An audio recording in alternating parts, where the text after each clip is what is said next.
गिरीश नरेश परेश महेश विलेशय भूषण भो साम्ब सदा शिव शम्भो शङ्कर शरणं मे तव चरणयुगम्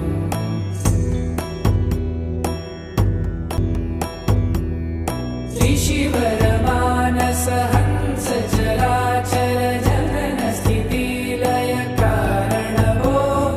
साम्ब सदा शिव शम्भो शङ्कर शरणं मे तव चरणयुगम् अन्तःकरण विशुद्धिं